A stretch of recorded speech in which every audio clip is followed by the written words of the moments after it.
Hey, what's going on, guys? My name is Agent Psycho. This video we're going to be covering the review on the Dragunov SVDS, which is the GP rare variant of the original SVD sniper rifle.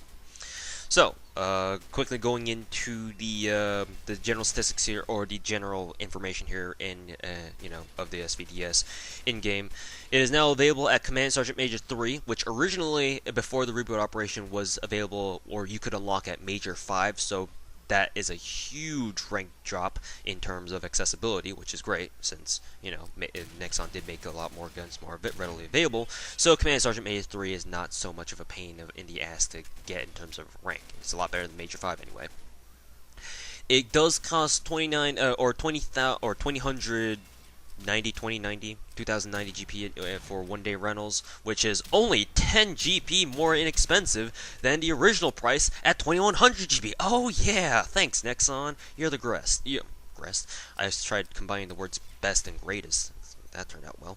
Anyways, so it does cost 2090 GP for one day now. You save 10 GP. What they do? For a one-day rental, 8040 or 8. I'm sucking this review.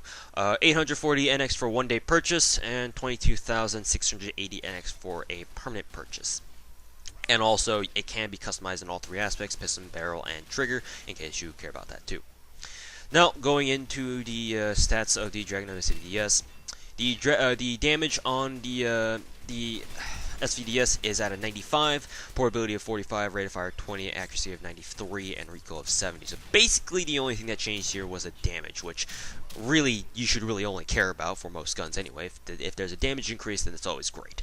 The Dragunov SVDS, compared to the original SVD, now deals 6 more points of damage, which is huge because a lot of, typically speaking, Nexon doesn't really give any more than 1 or 2 points of damage to any, difference in variant. Then again, this is a semi-automatic, so you can increase the damage to however high you like, as long as it doesn't do a one-shot kill. So no one really cares. Though this does mean that the Dragunov SVDS is now significantly more powerful and now can deal a consistent one-shot kill to the back of light vesters and medium vesters. Heavy vesters is kind of an iffy, but you can now one-shot people to the back of basically anyone who's not wearing a light vest, or no, I'm sorry, who's not wearing a heavy vest or tanker vest or whatever, or is not having like a one of those heavy armor mercs or specialists or anything like that. So just keep that in mind. It is more powerful now.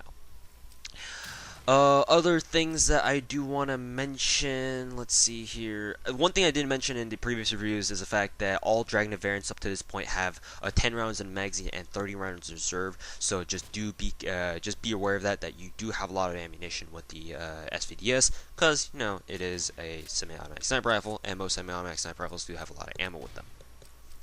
Like, come on, they kind of do. Let's see here. Anything else that's worthy of mentioning?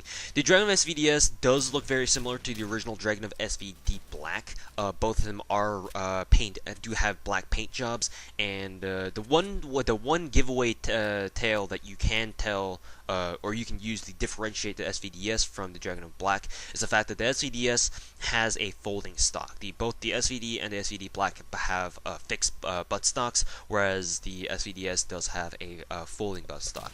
If you guys are familiar with weaponry, like real life weaponry, and their accessories, you should be able to tell the difference between a fixed stock and a folding stock. So if you guys can tell, then that's great. If you can't, then just look at the stock. The SVDS does have like a more triangular one. That's the best I can say, if you really care about differentiating between the two. And this is kind of important because the SVDS, you do need to take a little bit more seriously. If someone is a good shot with the SVDS, they can drop your HP down to like 1 or 2 if you're not to the front. And if you're wearing a light vest or recon vest or medium vest and they shoot you back, well, good luck trying to survive that. So differentiating the SVDS from the SVD Black is kind of important. Then again, why would you use the SVD Black if you can just buy the SVDS anyway? So, just something to think about there. Anyways, I think that's about it actually for the review on the SVDS. There wasn't really much else to mention other than the fact that it does have that really huge 6-point increase in damage over the SVD, the original SVD. And the SVD Black for that matter, the grade 2 one anyway. So, yeah, I think we'll wrap it up here, and is there anything else I mentioned? I mentioned everything. Right. So yeah, thanks for watching. Well, the next review is going to be on the next rare variant of the Dragunov family, which is the Dragunov SVDS Ghillie. So stick around for that.